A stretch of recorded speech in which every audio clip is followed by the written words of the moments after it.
고린도전서는 무엇을 말하는가? 예, 오늘은 고린도전서 말씀.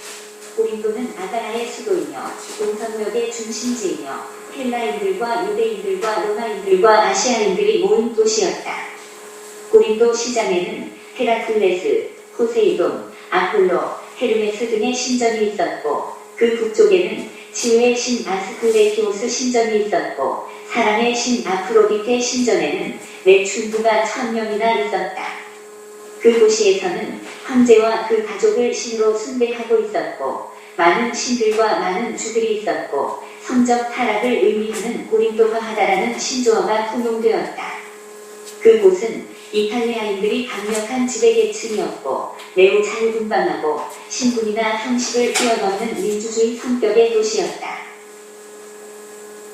교회는 대체적으로 그 지역의 특성을 반영하기 마련이다. 고린도 교회 역시 그 지역의 특성을 반영하고 있다. 그곳의 민주적 분위기는 4명의 지도자 곧 바울, 아볼로, 베드로, 예수 그리스도를 옹호하는 결과를 가져왔다. 바울은 2차 전도 여행 때 고린도에서 1년 6개월을 머무르면서 하나님의 말씀을 가르쳤다. 바울이 고린도 교회를 떠나자 알렉산드리아 출신의 유대인 아볼로가 에베소에서 브리스길라와 아굴라의 지도를 받은 후에 고린도로 건너와 하나님의 말씀을 가르쳤다. 베드로가 고린도에 와서 직접 가르쳤다는 기록이 없기 때문에 예루살렘에서 그의 영향을 받은 유대인들이 고린도에 와서 거주하며 베드로를 지지하였다고 여겨진다. 고린도 교인들 가운데 아버지의 아내를 취하였다는 소문이 돌았다. 이는 그 지역의 성적인 타락의 분위기가 교회에 영향을 미친 사건이라 할 수 있다. 교회 내의 분쟁을 가지고 세상의 법정에 고소하는 일은 자기의 주장을 내세우며 논쟁하기를 좋아하는 고린도의 민주적인 분위기가 그 배경이다. 결혼에 대하여 은행을 피하기 위하여 남자마다 자기 아내를 두고 여자마다 자기 남편을 두라고 교훈하고 있다. 처녀와 과부는 주를 잘 섬기기 위하여 결혼하여도 좋고 아니하여도 좋다고 하였다. 이것도 고린도의 성적 타락을 그 배경으로 하고 있다. 고린도에는 황제신을 비롯하여 다양한 신들이 존재하였기 때문에 우상 숭배하는 일을 피하라고 부탁하고 있다. 바울의 사도권에 대한 불신과 도전도 고린도의 민주적인 분위기가 그 배경이다.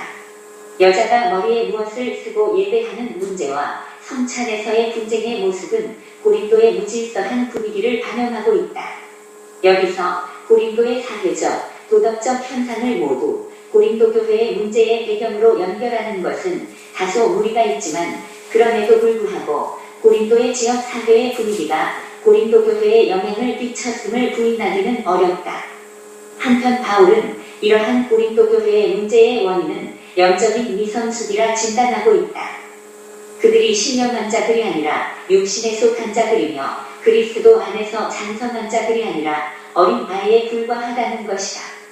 이들은 영적으로 밥을 먹지 못하고 젖이나 먹는 갓난아기에 불과하며 육신에 속한 자여서 시기와 분쟁을 일삼고 영적인 분별력이 없어 성령을 따라 행하기보다는 사람을 따라 행하는 자라는 것이다.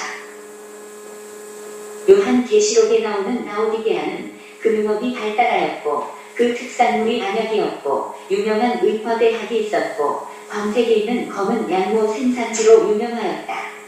이러한 지역적 특성을 반영하여 주께서는 라오디게아 교회를 다음과 같이 책망한다. 내가 너를 권하노니 내게서 불로 연단한 금을 사서 부유하게 하고 흰옷을 사서 입어 벌거벗은 수치를 보이지 않게 하고 안약을 사서 눈에 발라보게 하라.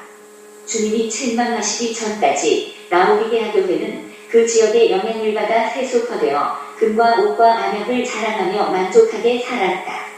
이와는 대조적으로 에베소에서 바울은 복음을 전하여 은장색 데메드리오가 아데미의 은신상 모형을 만들어 파는 일에 상당한 타격을 입혔다. 그것으로 인하여 바울의 일행이었던 마게도냐 사람 가이오와 아리스다고가 연극장으로 잡혀가는 소동이 일어났다.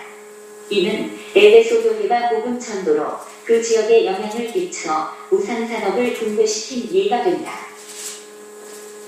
바울은 서신의 앞부분에서 고린도 교회를 하나님의 교회라 하였고 그리스도 안에서 거룩하여지고 성도라 부르심을 받은 자들이라 하였다. 또한 그는 고린도 교회가 예수 그리스도의 재림의 날에 책망할 것이 없는 자로 서기를 바랐다. 바울은 고린도 교회가 주 안에서 강한 싸움을 그치고 하나가 되어 연합하며 교회의 질서가 회복되고 거룩한 교회로 자라가기를 기대하였다. 이때 고린도 교회에는 바울도 없었고 아볼로도 없었다. 그 사이에 여러 가지 교회 문제가 발생하였다.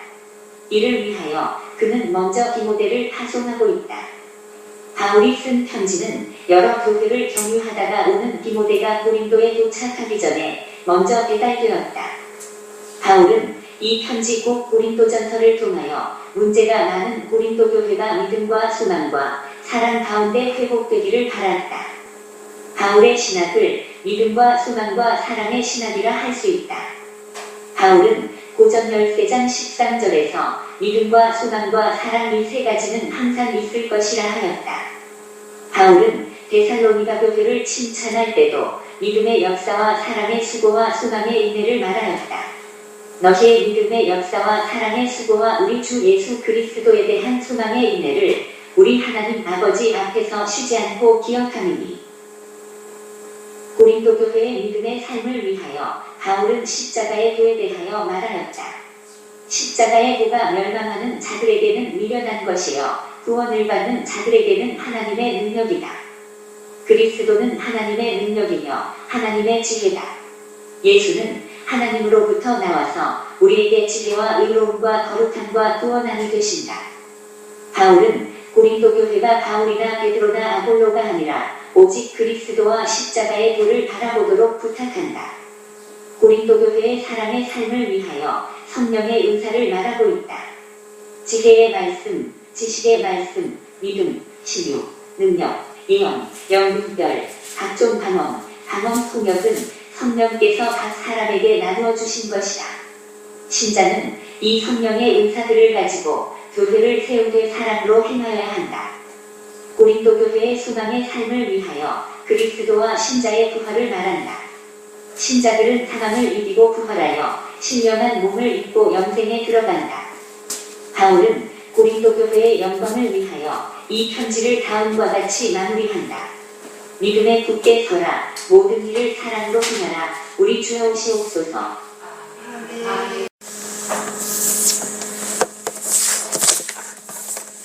예, 고린도전서 저자는 이제 사도 바울이 되어집니다.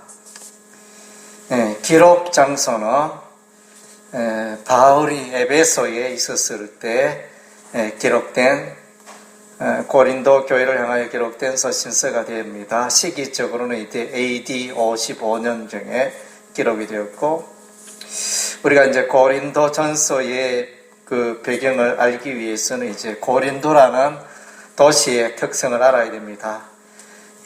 고린도에는 이제 세계 3대 운하에 속하는 고린도 운하가 있었습니다. 세계 3대 운하는 이제 파나마 운하, 이집트의 스웨즈 운하, 고린도 운하, 이렇게 그런 이제 운하가 있었기 때문에 많은 여행객이 오갔고 또 많은 그 상인들이 머무르고 가는 그런 이제 경제적으로 번영하는 그런 도시였습니다. 그러다 보니까 문화가 태폐적이고 또 많은 또 신전들이 아프로디테 신전을 비롯하여 우상을 섬기는 신전들이 많이 있었습니다. 그래서 전반적으로 신앙생활 하기가 좀 어려운, 오히려 이제 고린도전서에서 그런 도시의 그 성격과 배경들이 잘 나타나 있습니다. 고린도에는 이제 조선 기술이 발달했습니다. 그리고 고린도의 노새 이렇게 해가지고 합금 기술이 발달되어 있었고, 또 조각도 고린도의 조각이라서 조각 기술도 발달했습니다. 그리고 이제 고린도 사람 혹은 고린도화 되었다, 이런 의미는 이제 타락하고 부패한 그런 이제 고린도 도시를 닮았다, 이런 이제 신조어가 되겠습니다. 그래서 이 고린도 교회를 보면 이제 이와 같은 고린도 도시의 배경이 교회 속으로 침투하는 이런 모습을 우리가 발견하게 됩니다. 그래서 오늘날도 마찬가지로 교회 안에 세속 문화가, 세속주의가 침투하기 쉬운데 우리가 이제 이런 부분을 분별하고 또 차단하고 거룩한 교회가 되도록 우리가 힘써야겠습니다. 그리고 이제 고린도전서의 개요를 보면 이제 1장에서 4장은 교회 분열을 말해주고 있고 5장에서 6장은 근친상간 문제를 다루고 있으며 7장에서는 혼인 문제를 다루고 있고 8장에서 10장은 우상 제물과 바울의 사도권을 다루고 있고 11장에서 14장은 교회에서 예배 드릴 때 두건을 서는 여자들이 두건 서는 문제, 그리고 이제 성만찬의 문제, 또 은사의 문제 이런 것들이 나타나 있습니다. 15장은 부활장이고 13장은 이제 사랑장이고 15장은 부활장이고 16장은 연보와 바울의 동역자 소개 이런 내용들로 구성이 되어져 있습니다. 그래서 바울은 이제 이 고린도에서 브리스길라와 아굴라를 만나게 됩니다. 로마 황제 글라우디오의 유대인 추방 명령에 따라 고린도에 왔던 브리스길라와 아굴라 부부를 만나서 업이 같음으로 장막 만드는 일을 함께하게 되는 이런 일이 있었습니다. 우리가 이제 구체적으로 고린도전서의 장별로 우리가 내용을 한번 돌아보겠습니다. 고린도전서 1장에는 이제 분열의 소식이 들립니다. 그래서 나는 바울에게 속했고, 나는 게바에게, 베드로에게 속하였고, 나는 아볼로에게 속하였고, 나는 그리스도에게 속하였다. 12절에 보니까 1장 12절 내가 이것을 말라거니와 너희가 각각 이르되 나는 바울에게, 나는 아볼로에게, 나는 게바에게, 나는 그리스도에게 속한 자라. 교회가 분열되는 현상이 일어나는데 참 안타까운 일입니다. 이러한 중에 이제 교회가 하나 되고 이 분열을 해결할 수 있는 기초는 이제 십자가의 도가 되어야 됩니다. 십자가의 도. 사도행전 1장 18절에 보니까 십자가의 도가 멸망하는 자들은 미련한 것이요 구원을 받는 우리에게는 하나님의 능력이 됨이라. 십자가의 도가 이런 이제 분열을 막는 것이 되면 교회 안의 분열은 이제 십자가의 도를 붙들지 못할 때 일어나는 현상이 되겠습니다.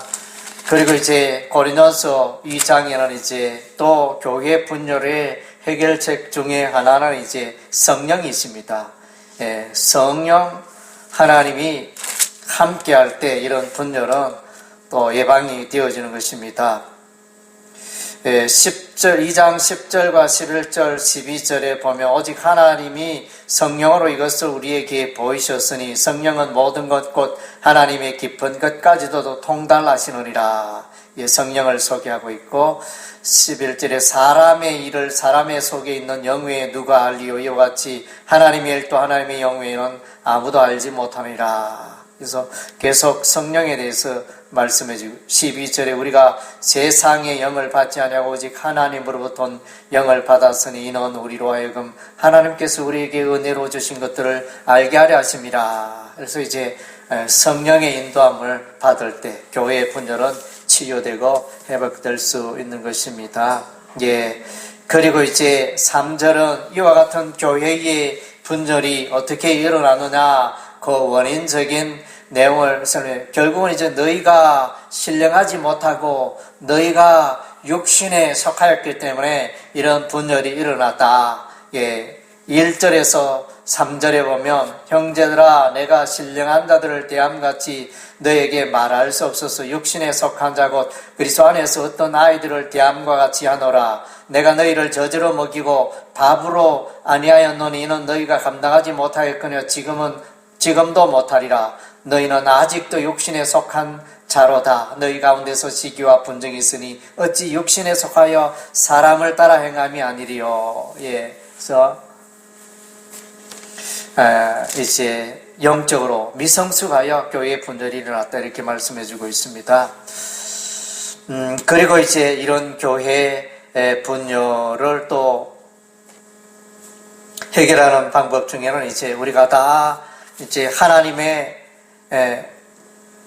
동역자고 하나님 앞에 우리가 다 평가를 받게 될 것이다. 이런 내용입니다.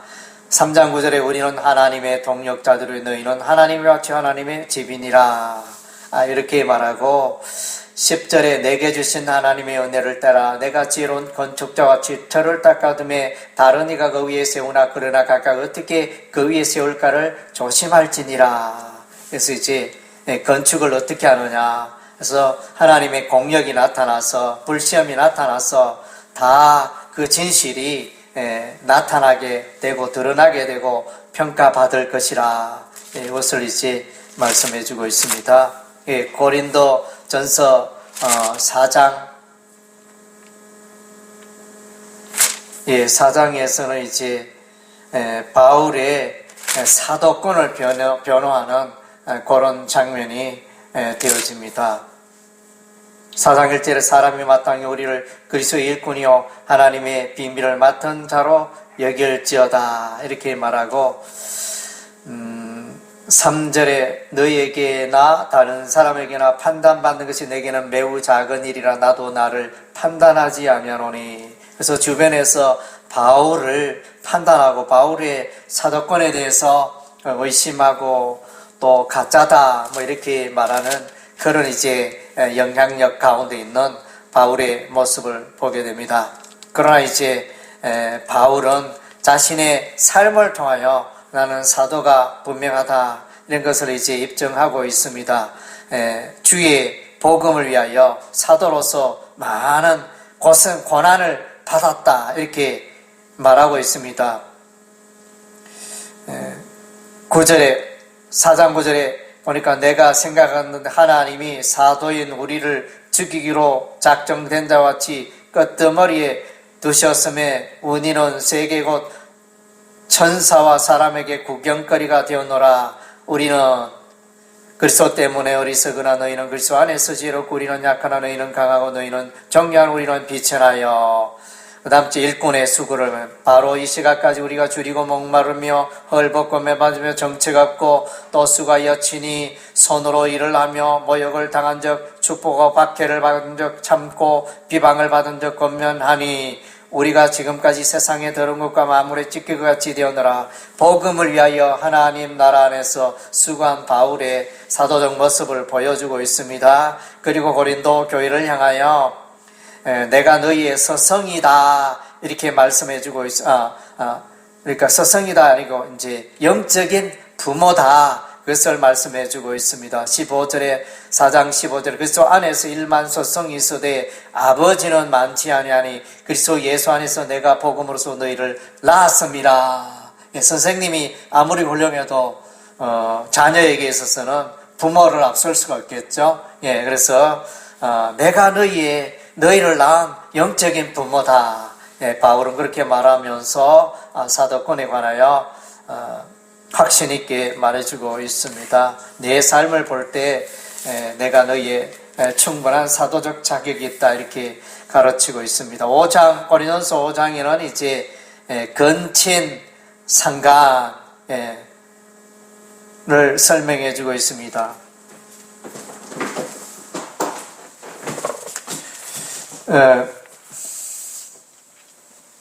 5장 1절 너희 중에 심지어 음행이 있다함을 들으니 그런 음행은 이방인 중에서도 없는 것이라 누가 그 아버지 아내를 취하였다 하는도다. 그래서 이렇게 성적인 불륜의 문제가 불거지고 있습니다. 그래서 거룩해야 하나님 나라에 들어갈 수 있다. 이것을 또 말씀해 주고 있습니다. 자녀에 합당한 삶을 5장 10절과 11절에 이 말은 이 세상에 음행하는 자들이나 탐하는 자들이나 속여 빼앗은 자들이나 우상 숭배하는 자를 도무지 사귀지 말라 하는 것이 아니니 만일 그리하면 너희가 세상 밖으로 나가요. 이제 내가 너희에게 쓴 것은 만일 어떤 형제를 걷는 자가 음행하거나 탐욕을 부리거나 우상 숭배를 하거나 모욕하거나 술 취하거나 속여 빼앗거든 사귀지도 말고 그런 자와는 함께 먹지도 말라 함이라. 예, 교회에서 이런 자들은 징계를 함이 필요하다. 이렇게 말씀해 주고 있습니다. 그리고 이제 6장에는 교회의 문제를 세상 법정에 고소하는 이것은 이제 합당하지 않다. 교회의 문제는 교회 자체적으로 해결을 해야 된다. 그런 원리를 말해주고 있습니다. 6장 1절에 너희 중에 누가 다른 이와 더불어 다툼이 있는데 구태여 불의한 자들 앞에서 고발하고 성도 앞에서 하지 아니하느냐. 너희가 성도가 세상을 판단할 것을 너희가 알지 못하느냐. 세상도 너희에게 판단을 받겠거든 지극히 작은 일 판단하기를 감당하지 못하겠느냐. 그래서 교회의 문제를 가지고 세상 법정에 고소한 것은 이제 합당하지 않다 말씀해 주고 있습니다. 그리고 이제 어쨌든 이제 우리가 하나님께서 우리에게 주신 몸으로 하나님께 영광 돌리는 그런 일을 위해서 살아야 될 것을 말씀해 주고 있습니다. 특별히 이 성적인 이 문제는, 이 음행의 문제는 우리 안에 그리스도인의 성도들 안에 계시는 성령님을 이렇게 또 모욕하는 이런 사건이라는 것입니다. 그래서 음행의 그 문제를, 성격을 잘 말해주고 있습니다. 6장 18절에 음행을 피하라. 사람이 범하는 죄마다 몸 밖에 있거니와 음행하는 자는 자기 몸의 죄를 범하느니라. 너희 몸은 너희가 하나님께로부터 받은 바 너희 가운데 계신 성령의 전인 줄을 알지 못하네. 너희는 너희 자신의 것이 아니라 값으로 산 것이 되었으니 그런적으로 너희 몸을 하나님께 영광을 돌리라. 이런 이제 음행과 음란과 이런 이제 분류는 하나님 보시기에 성전 대신 우리의 몸, 성령이 가하심으로 우리가 성전이 되었는데 그런 행위는 합당하지 않다 말씀해 주고 있습니다. 7장은 이제 결혼에 관하여 말씀해 주고 있습니다. 부부는 이제 분방하지 말고 합하여 생활하라. 기도하기 위해서 잠시 동안 헤어지고 분방하는 건 가능하지만 통상적으로 이제 분방하지 말라는 그런 내용이 되어지고, 그 다음 제 처녀의 결혼에 대해서는 이제 결혼해도 좋고 안 해도 좋고, 그러나 이제 또 여기에 권면하기는 하나님을 위하여, 하나님의 나라와 교회를 위하여 또 결혼하지 않고 미혼으로 살아가는 것도 괜찮고 잘하는 일이다. 이런 식으로 이제 바울이 권면을 하고 있습니다. 8장에 이제 우상에게 바친 재물을 먹어도 되나, 이 문제로 서로 다툽니다. 그래서 믿음이 큰 자는 이런 이제 우상의 재물 먹는 일에 대하여 큰 문제가 되지 않지만은, 이제 믿음이 작은 자는 이 우상 재물 먹는 일로 인하여 실족하는 일이 있을 수 있으니까, 믿음이 연약한 형제를 위하여 믿음의 형제가 보는 앞에서 우상의 재물을 먹는 것은 가능한 피하는 것이 좋고, 또 약한 형제가 실족하지 않도록 주의하라. 그런 내용이 되어집니다. 9장은 이제 9장도 이제 사도권에 대해서 변증을 해주고 있는 바울의 사도권. 그래서 내가 충분히 수고했고 나는 사도가 합당하다. 9장 1절 2절에 보니까 내가 자유인이 아니냐 사도가 아니냐 예수 우리 주를 보지 못하니 주 안에 생각한 나의 일이 너희가 아니냐. 다른 사람에게는 내가 사도가 아닐지라도 너희에게는 사도니 나의 사도됨을 주 안에서 인친 것이 너희라.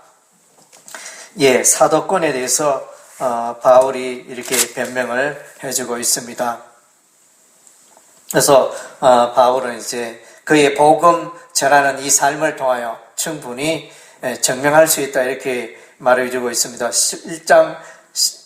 9장 9장 16절에 내가 복음을 전할지라도 자랑할 것이 없으면 내가 부득불 할림이라. 만일 복음을 전하지 않으면 내게 화가 있을 것이로다. 그래서 오로지 복음을 위하여 살아가는 바울의 삶을 말씀해 주고 있습니다. 23절 24절 내가 복음을 위하여 모든 것을 행하면 복음에 참여하고자 함이라. 운동장에서 다름질하는 자들이 다 달릴지라도 상을 받는 사람은 한 사람인 줄을 너희가 알지 못하느냐. 너희도 상을 받도록 이와 같이 다름질하라. 이렇게 복음을 위하여 살아간 그것이 사도 되기에 충분한 자격이다. 이렇게 변명을 하고 있습니다. 그리고 이제 고린도서 10장에는 이제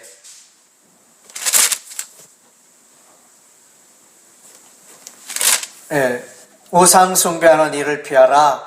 이것을 이제 말씀해 주고 있습니다.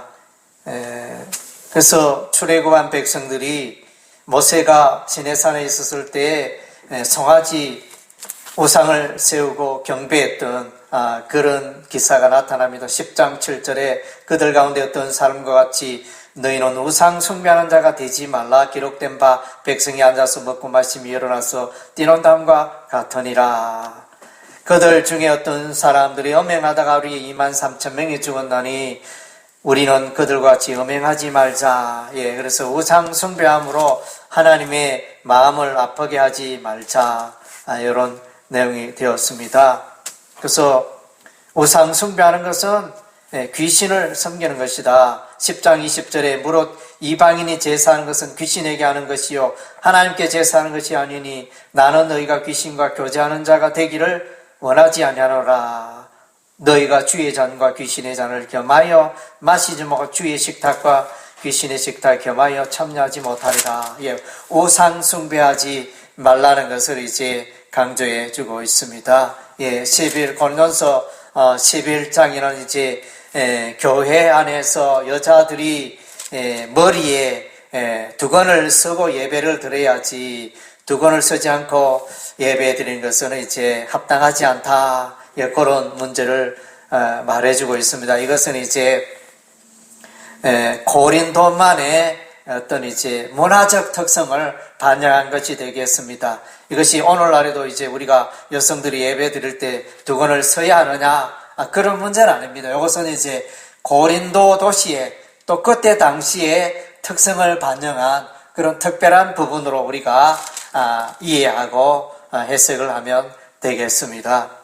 그리고 성만찬에 관하여 나오는데 그래서 먼저 온 사람들이 다 먹어버리고 음식을 먹어버리고 포도주를 많이 먹어서 취하기도 하고 늦게 온 사람은 먹을 것이 없고 떡도 없고 포도주도 없고 이런 이제 성만찬의 무질서함을 이제 다루고 있는 것이 11장이 되어집니다. 그런 일이 없도록 하라는 이제 이야기입니다. 그리고 이제 고린도서 12장은 성령의 은사를 다루고 1장 12장 1절에서 11절까지는 성령의 은사를 다루고 12절부터 31절은 몸된 지체, 교회의 연합에 대해서 말씀해 주고 있습니다. 여기서 보면 이제 성령의 은사는 9가지가 나오죠. 지혜의 말씀, 지식의 말씀, 믿음, 병 고치는 은사, 능력 행함, 예언함, 영분별함, 방언 통역 9가지를 말해주고 있습니다. 그리고 이제 28절에서 30절까지는 이제 또 다양한 직분을 말해주고 있습니다. 첫째는 하나님이 교회 중에 맺을 세우시. 첫째는 사도요, 둘째는 선지자요, 셋째는 교사요, 그 다음은 능력을 행하는 자요, 그 다음은 병 고치는 은사와 서로 돕는 것과 다스리는 것과 각종 방언을 말하는 것이라. 다 사도이겠느냐, 다 선지자이겠느냐, 다 교사이겠느냐, 다 능력을 행하는 자이겠느냐, 다 병 고치는 은사를 가진 자이겠느냐, 다 방언을 말하는 자이겠느냐, 다 통역하는 자이겠느냐. 그래서 그러니까 방언 은사, 그러니까 성령의 은사에 대해서 이제 말씀해 줘. 13장은 사랑장. 그래서 믿음, 소망 이 세 가지는 항상 있을 것인데 그 중에 이제 이런 사랑이다. 그래서 사랑이 없으면 사랑이 없고 기능만 있으면 좀 문제가 됩니다. 그래서 사랑을 바탕으로 하고 이제 성령의 은사를 잘 활용하는 그런 것이 필요합니다. 14장은 이제 방언과 예언에 대해서 비교하여 말씀해 주고 있습니다. 그래서 방언도 필요하고 예언도 필요하고, 그러나 이제 교회에 다수의 성도들이 모인 그 교회의 공적 예배에는 이제 예언이 더욱 필요하고 예언이 더 유익하다. 반면에 방언은 이제 믿지 않는 사람들을 위한 것이다. 이렇게 말씀하고, 이 방언은 통상 사람들은 잘 알아듣지 못하고, 그래서 사람들이 와서 이제 미쳤다 이렇게 말할 수 있는 여지가 있기 때문에 이런 방언, 교회 안에서 이런 방언들은 합당하지 않다. 좀 개별적으로 그렇게 방언 기도는 개별적으로 했으면 좋겠다. 반면에 예언은 하나님의 말씀으로 덕을 세우는 일이니까 교회를 세우는 데 유익하다. 그런 정도로 이제 설명해 주고 있습니다. 그리고 이제 여기서 이제 제가 오전 설교 중에도 잠깐 언급했다시피 사도행전의 2장의 오순절의 그 방언과 고린도서 14장에 나오는 이 방언은 관계가 똑같으냐 다르냐. 그런데 이제 요 단어들을 보면 고린도서 14장에는 이제 방언이라는 단어를 글로사라는 헬라어를 쓰고 있고, 사도행전 2장 6절에 나오는 번역된 방언이라는 디알렉토스라는 헬라어 단어를 쓰고 있습니다. 그리고 이제 사도행전 2장에도 보면 거기에 2장 4절에도 보면 다른 언어들로 말하는 다른 언어가 이제 글로사입니다. 그래서 이제 사도행전 2장에도 글로사라는 그 단어가 등장하고 고린도서 14장에도 글로사라는 단어가 등장합니다.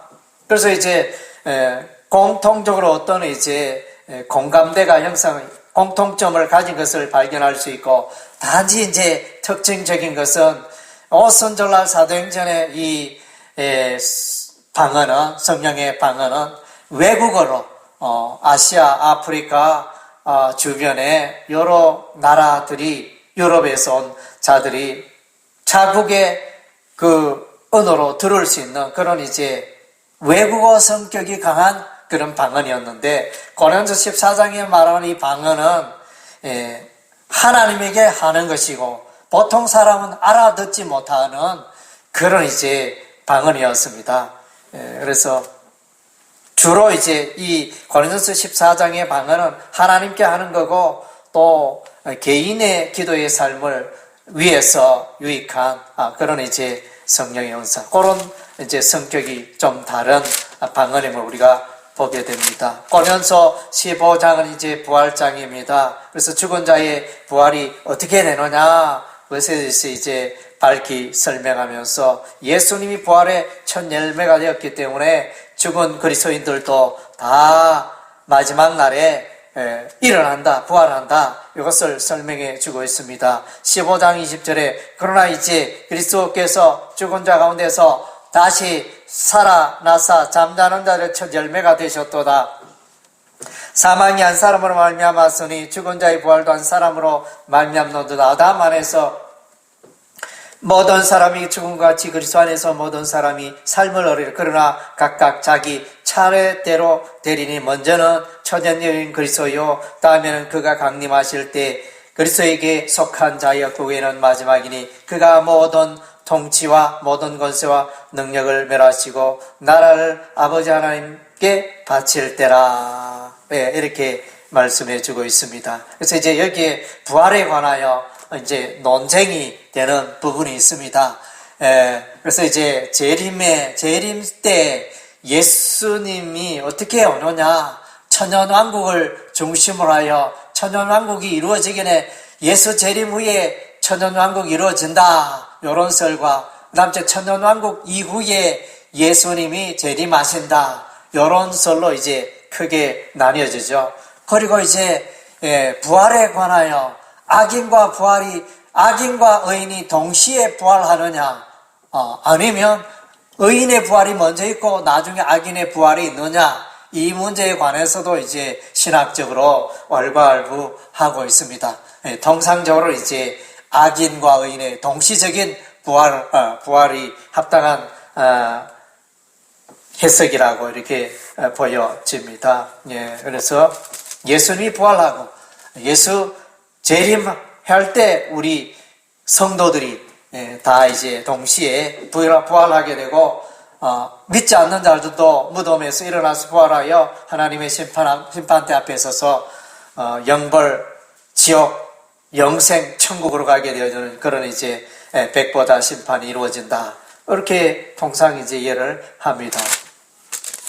그리고 16장에는 이제 마지막 연보에 관하여 그래서 아시아 지역, 유럽 지역의 교회들의 그 연보를 모아가지고 바울이 이제 예루살렘으로 가서 예루살렘 교회를 돕고자 그렇게 준비하고 있다는 것을 말해주고 있습니다. 그리고 이제 16장에는 바울의 동역자 10절에 보니까 디모데가 등장합니다.